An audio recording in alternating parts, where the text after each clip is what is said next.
I think more shock and being totally overwhelmed was what I felt. But behind Buckingham Palace's fancy golden gates, a huge problem was building up that no smile or fancy ceremony could hide. What started as a simple favor would set off the biggest royal family fight anyone had seen in decades. When Queen Camilla told Princess Catherine to hand over her favorite tiara, she wasn't just talking about jewels. The sapphire and diamond treasure represented love, family history, and a special connection to Queen Elizabeth's heart. That one demand set off Prince William's anger in ways nobody saw coming, showing the nasty power games hidden behind royal walls. Stay with us as we show you every shocking detail. The royal request. The afternoon sun shined through the tall windows of the blue drawing room as Princess Catherine arranged fresh white roses in a crystal vase. The peaceful routine gave her a moment of peace after a tough week of royal duties. The palace seemed extra quiet with Prince William away on a 3-day trip to Scotland. Leaving her to handle the public pressure all alone? The quiet broke with the soft click of heels across marble. Queen Camilla walked in with a practiced smile that looked warm, but her body language showed she meant business. Catherine had learned to spot these moments, the small signs that meant an important conversation was about to happen. "Catherine, darling, I hope you don't mind me stopping by," Camilla said smoothly, sitting down in an antique armchair. "There's something pretty important I want to talk to you about privately." Putting down the roses, Catherine turned toward her stepmother-in-law, her face calm in the way that years of duty had taught her. "Of course, Camilla. What is it?" "It's about the upcoming fancy dinner for the Japanese visitors," Camilla started, her voice shifting to one of authority. "I've been thinking about the jewels, and your sapphire tiara would be absolutely perfect. Its deep blue would go beautifully with my navy dress and send a quiet but powerful message about friendship between Britain and Japan." The suggestion hit hard, though Catherine's face stayed calm. The George VI sapphire tiara had been her wedding gift from the late Queen, a piece filled with history and personal meaning. Lending it out felt like giving away part of who she was. "I didn't know you were planning to wear a tiara to that dinner," Catherine answered carefully.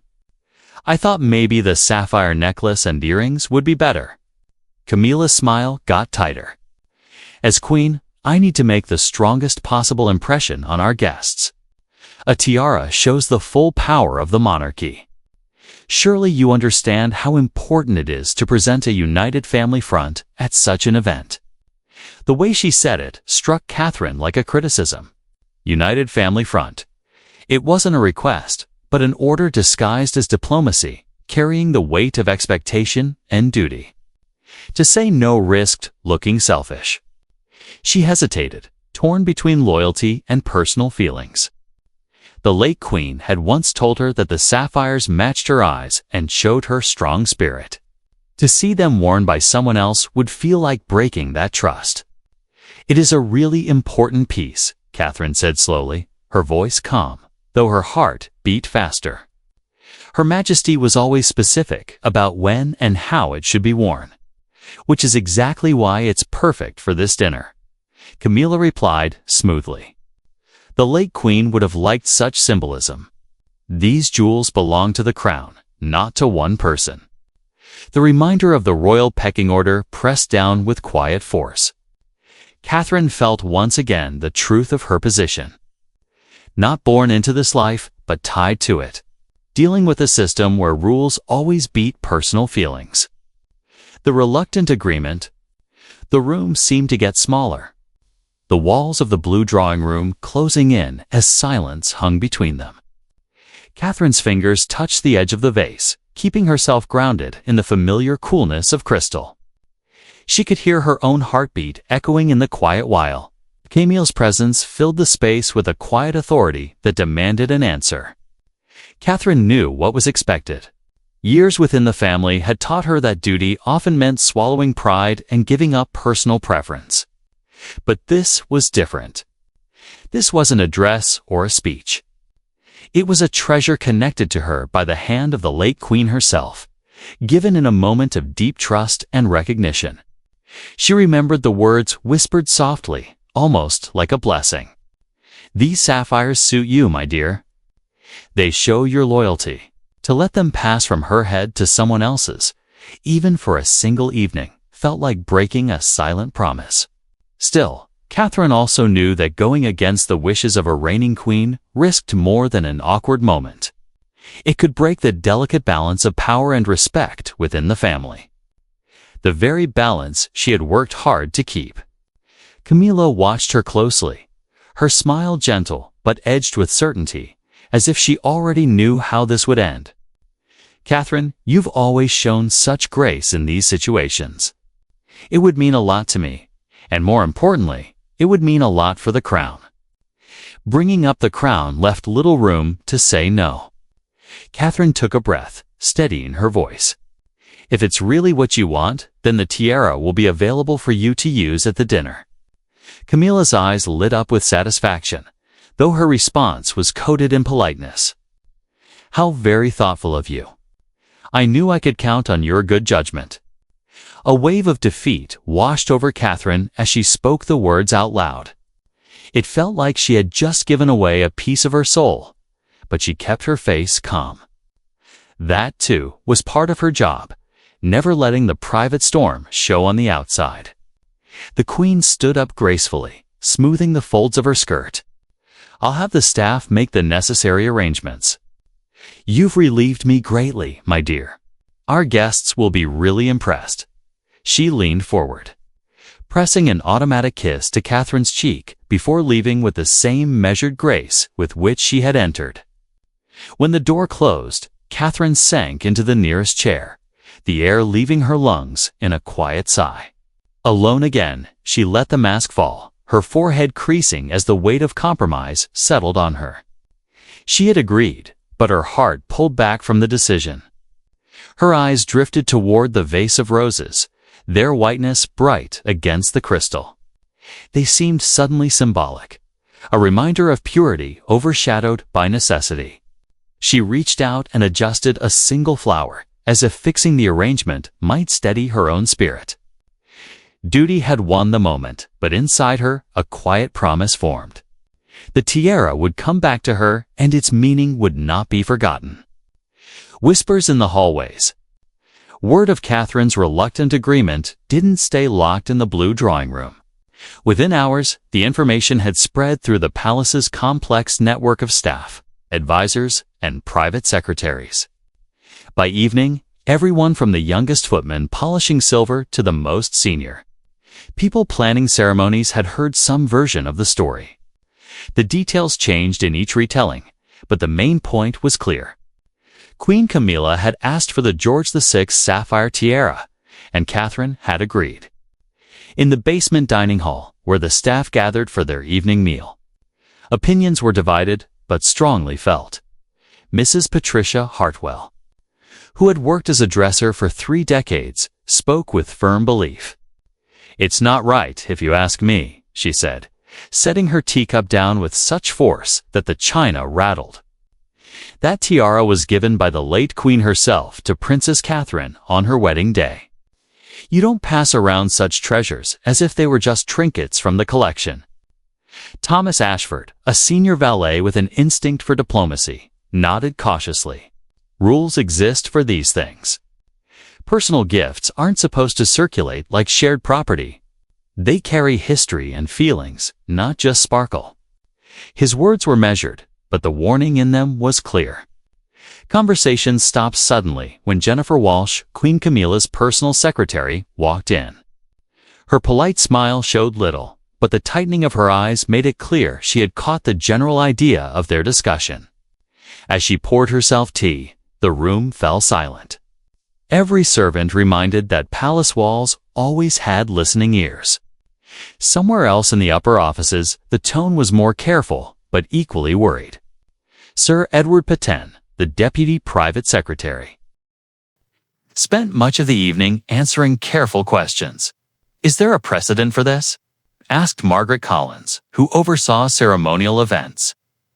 We need total clarity before we take further steps. Sir Edward's response was purposely neutral. Every case has its own details. We will move forward with the greatest care. Though his words sounded steady, his eyes showed his worry. Behind the most secure doors, senior advisors spoke with unusual frankness.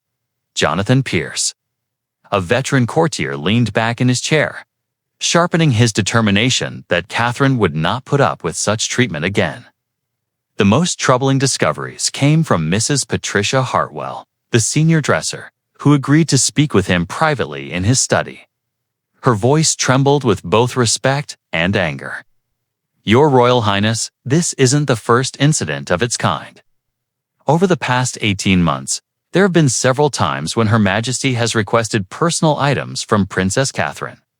Each time the requests were framed as matters of family duty or diplomatic necessity." William's jaw tightened. What kind of items? Jewelry mainly. A few accessories, even clothing for certain appearances. This isn't the first boundary to be pushed. Think of Princess Anne's emerald brooch last year, or the Countess of Wessex's bracelet. Each incident was wrapped in the language of family duty or diplomacy, but the pattern is obvious. Sarah Hamilton, flipping through her private notes, added in a low voice, "If no one steps in." The lines between personal gifts and crown property may become totally unclear. That would help neither the monarchy nor its stability. Meanwhile, in her private rooms, Catherine tried to lose herself in letters. But her hands kept moving to the sapphire earrings at her ears. They gleamed faintly, reminders of the tiara waiting in its velvet case. She couldn't stop thinking about that case lying empty. Lady Susan entered quietly with a leather folder. "Your Royal Highness, I've reviewed the tiara's insurance paperwork. If you want to reconsider, there are requirements that might give you an honorable way out." Catherine looked up, hope flickering in her eyes. "What kind of requirements?" "Security clearance of 48 hours, Susan explained. Special environmental conditions during transport, and most important of all, written approval from Prince William for any transfer of personal wedding gifts." For the first time since her reluctant agreement, Catherine felt the weight on her heart lift just a little bit. The state dinner. Despite Lady Susan's careful attempt to create procedural delays, the tiara transfer moved forward without any problems. Queen Camilla's staff, efficient and determined, had planned for every potential obstacle. Insurance requirements were signed, security clearances rushed through, and environmental protocols satisfied with suspicious ease. Catherine couldn't shake the feeling that this had been planned long before Camilla had entered the blue drawing room. Her reluctant agreement had been less a choice than the final confirmation of a decision already made. The night of the Japanese state dinner arrived with all the grandeur the monarchy could put together. The state dining room sparkled under 3 huge chandeliers, their crystal drops scattering rainbows of light across tables set with priceless china, gold-plated silverware, and polished silverware. Diplomats, cabinet ministers, and important figures of society gathered in glittering gowns and tailored tuxedos, creating a scene of power and elegance designed to impress the foreign visitors. Catherine, however, stayed in her private sitting room. Officially, her absence was explained as a scheduling conflict. In truth, she couldn't bring herself to see in person the sight of Camilla wearing the tiara that represented her bond with the late queen. The thought was unbearable. The televised broadcast began with ceremonial grandeur, showing the Japanese emperor's arrival and the formal greetings. Catherine's breathing quickened as the coverage moved toward the pre-dinner reception. She knew the moment was coming when her most treasured possession would be displayed to the world on another woman's head. Then Camilla appeared. The George VI sapphire tiara blazed beneath the chandeliers, its deep blue stones shimmering with an otherworldly brilliance. The effect was breathtaking, exactly as Camilla had planned. Commentators immediately praised the magnificent choice and the perfect pairing with her navy gown. Catherine leaned forward as the narration continued, only to hear the commentator say, "The piece belonged to the late Queen Mother." The mistake hit like a punch. Not only had her personal wedding gift been claimed visually, but its true story was being erased in real time. By morning, every newspaper in Britain and many abroad would repeat the same mistake, stripping the tiara of its true meaning. Yet, she couldn't look away. Every camera angle focused on the sapphires, capturing them as Camilla turned, smiled, and chatted easily with dignitaries. International photographers fought for images, making sure that Catherine's gift would be preserved in print as part of Camilla's crown. When the Japanese emperor admired the tiara, Catherine found herself wondering what story Camilla was telling about its history. Was there even a mention of it being a personal gift from Elizabeth? She doubted it. Lady Susan entered softly, placing a tray of tea beside her mistress. "The cameras love the sapphires," she said gently, offering comfort without pushing the subject. Catherine gave a small nod, her voice caught in her throat. On screen, Camilla raised her glass for the formal toast. The sapphires caught the light magnificently. To the world, they represented royal splendor. To Catherine, they burned with memory. Elizabeth's hands resting tenderly on her head, whispering words of blessing. The tiara would come back. Yes, but it would never again be completely hers. That night, something sacred had been taken. William's discovery. Prince William's return from Scotland was delayed by terrible weather that forced his helicopter to change course and land in Yorkshire, turning a routine journey into an unplanned overnight stay. By the time he finally reached Kensington Palace the following afternoon, tiredness weighed heavily on him. But the thought of seeing Catherine again after 3 days apart made him walk faster as he made his way to her private study. He found her at her desk, surrounded by letters and briefing papers. At first glance, she looked calm, but William's instincts kicked in immediately. After 12 years of marriage, he could read the truth in her stillness. The careful grip of her pen, the set of her shoulders, the faint tightness about her eyes, all showed restraint. The kind she wore when holding back emotions too heavy to share. "Darling, I missed you," he said quietly, bending to kiss her forehead before taking the chair beside her. "How was the Japanese state dinner?" "I caught some coverage, though the connection was terrible." Her pen stopped mid-sentence, the silence stretching a bit too long. "It went very well, from what I understand. Very diplomatic, very successful." William frowned. Catherine usually talked about such evenings in vivid detail, eager to share her thoughts. The studied neutrality of her response raised a red flag. "You didn't go? I thought it was on your calendar." "I had other commitments," she said softly, eyes lowered. Camilla represented the family beautifully. The tiara looked lovely on her. For a moment, William's mind stumbled, confused. Then understanding hit with the force of a blow. His jaw tightened. "She wore your tiara. The sapphire tiara." Catherine's composure wavered, her eyes glistening. William saw at once that she had been holding back tears. The sight set off something fierce inside him, an anger that pushed against the careful diplomacy he had practiced all his life.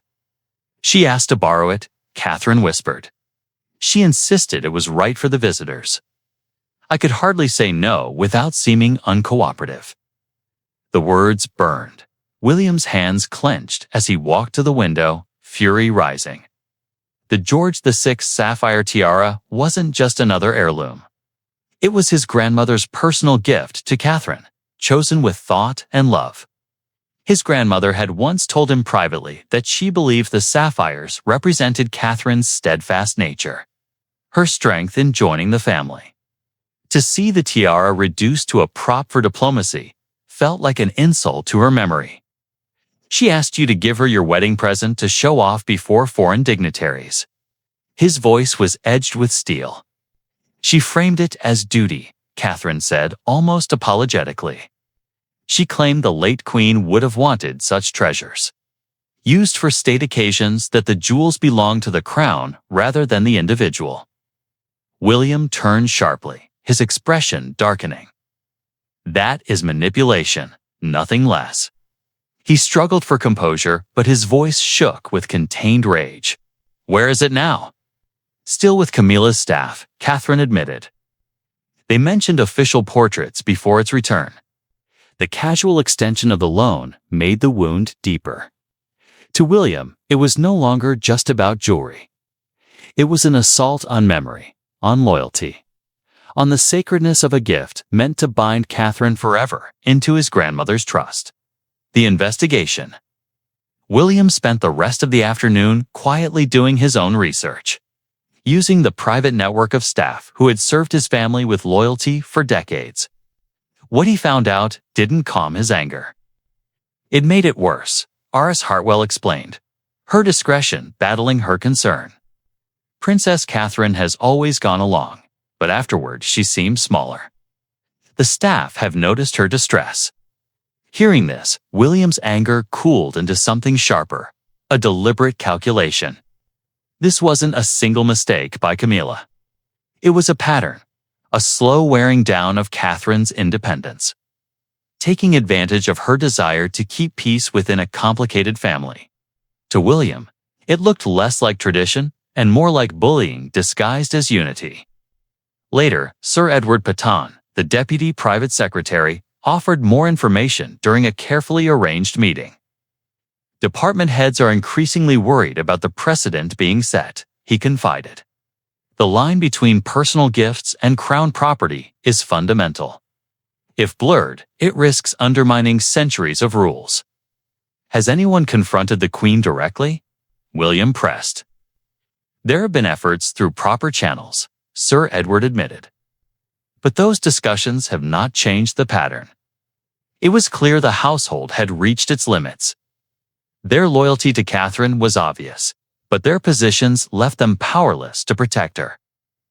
The responsibility now rested on him.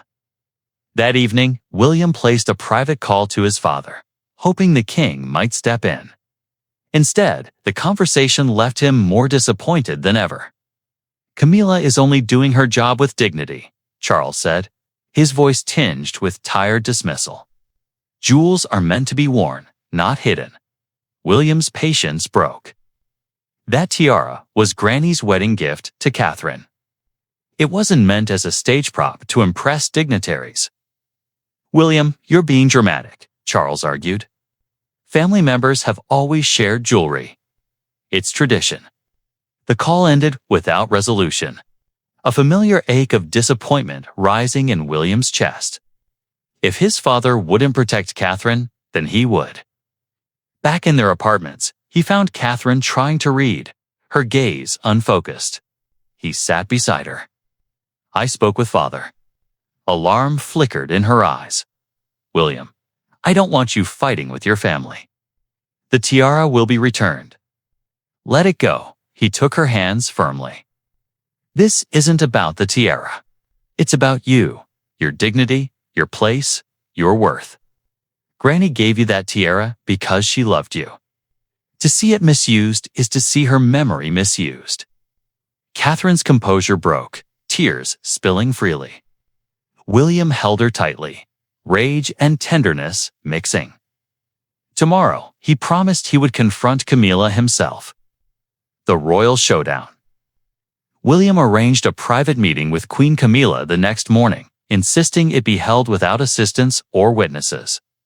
He purposely chose the morning room at Clarence's house, space closely connected with Camilla to avoid any impression that he was ambushing her on neutral ground.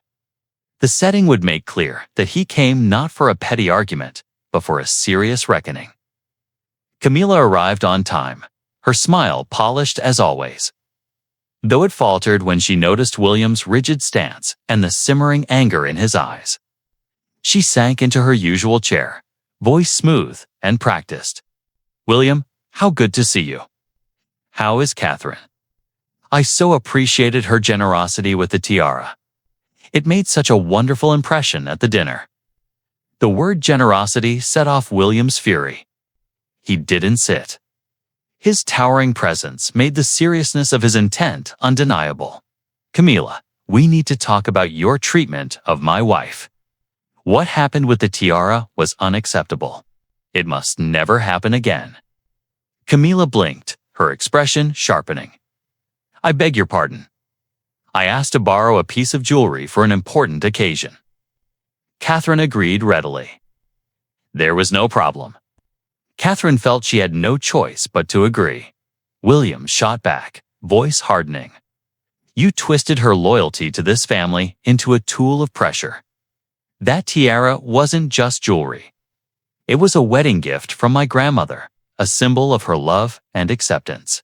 Camilla's lips thinned. "As queen, I have responsibilities. Presentation is part of diplomacy. The tiara served the crown by honoring our guests. As my wife, Catherine, has rights you've repeatedly ignored." William snapped, struggling to keep his composure. "This wasn't a one-time request. You've taken advantage of her good nature for months, pressuring her to give up personal items under the excuse of duty." Camilla stood up, her voice gaining steel. "That's an outrageous accusation. I've never bullied Catherine. Everything I've requested was in service to the monarchy." The dam of William's restraint finally broke. He pictured Catherine's tears, the pain she had tried to hide. "You made my wife cry over a tiara that represented one of the most meaningful moments of her life. And you dared to use my grandmother's memory as leverage. That is manipulation, pure and simple." Camilla's cheeks flushed. "Your grandmother would have understood. These jewels exist to serve the crown, not sentimental attachments." William's reply cut like a blade. "That tiara was not crown property. It was my grandmother's personal gift to Catherine. She chose it to bind her into this family, not to have it shown off by anyone else." Their voices rose, echoing against the walls of the morning room. Camilla accused him of being dramatic, of letting emotion cloud duty. William responded with a precise list of her overreaches. Each incident a reminder of how Catherine had been made to give in.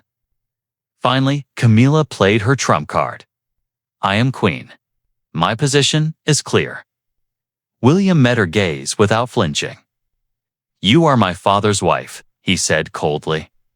"But you will never have the right to mistreat mine." Fallout and consequences. The explosive confrontation between William and Camilla sent immediate shockwaves through the palace. Though the morning room doors had been closed, staff stationed nearby heard raised voices and bits of the argument. Within hours, edited versions of events spread through the household's invisible communication channels. Some claimed William had shouted about betrayal. Others whispered that Camilla had brought up her status as queen with unusual ferocity. What was certain was that loyalties had split and tension now clung to every hallway. King Charles learned of the fight from his private secretary, who delivered a carefully worded account that couldn't disguise how serious the situation was. Charles faced the tough task of mediating between his heir and his wife. Two people totally convinced of their own rightness, neither showing the slightest willingness to back down. Catherine withdrew to her apartments, her heart heavy with guilt. She had wanted to avoid conflict, but her reluctant agreement had started a family crisis. Lady Susan remained close, offering quiet companionship while subtly rescheduling commitments. "I never wanted this to become a public battle," Catherine admitted over tea. "Now the entire household knows, and I feel I've split the family." Susan's reply was unusually firm. "Your Royal Highness, you are not responsible for other people's choices. Prince William was defending you as any devoted husband should." Camilla, meanwhile, gathered her own circle of confidants, retelling the episode as a gross overreaction by a son spoiled by decades of deference. In her telling, she was the dutiful queen, unfairly attacked for fulfilling her role. Her supporters reinforced this story, leaving her more determined to stand her ground. Beyond the palace walls, the press began to sense strain. royal reporters noted a sudden absence of joint events. The stiff formality of public statements and a careful choreography of appearances. None knew the details, but whispers of discord gained momentum. Princess Anne, always practical, tried to mediate. She met William privately, urging caution. "I understand your instincts to protect Catherine," she said bluntly. "But public clashes only make Camilla's position stronger. They make you look reckless. She bullied my wife into giving up her wedding gift." William replied tightly. "You tell me." How should I have responded with polite small talk? Anne found no more success with Camilla, who insisted William's behavior had been outrageous regardless of circumstances. Neither side budged an inch. The tiara itself remained in Camilla's possession, its return quietly delayed under the excuse of photography and cataloging. Its absence became a painful symbol. Catherine couldn't bring herself to wear her matching sapphires, because every glimpse of bluestone reminded her of the missing crown and the storm it had unleashed. Staff struggled to navigate this new terrain, where even scheduling a reception or writing a speech carried political implications. Department meetings became masterclasses in diplomacy, as no one wanted to appear aligned with either side. Things came to a head when King Charles called both William and Camilla to Buckingham Palace for what he described as a family discussion. Behind closed doors, everyone understood the truth. The monarchy itself was about to be tested by the fallout of the TR dispute. Resolution and new boundaries. The family meeting at Buckingham Palace was held in the Regency Room, chosen for its relative intimacy despite the formality of the subject. King Charles positioned himself carefully between William and Camilla, his body language showing both tiredness and determination. He knew that the monarchy's dignity depended on finding a resolution. But he also understood that the personal wounds in this conflict ran deep. "We can't continue with this level of fighting," Charles began, his voice firm with the authority of both ruler and father. "The institution we serve is bigger than all of us. Our disagreements must not undermine the duties we are bound to fulfill." William had come prepared. He unfolded a series of notes detailing incidents from the previous 18 months, each one involving Camilla's request that Catherine give up personal items under the excuse of duty. His tone was steady, professional, stripped of the emotion that had marked his earlier confrontation. This repeated pattern has created an environment where Catherine feels powerless to protect her personal belongings, he said evenly.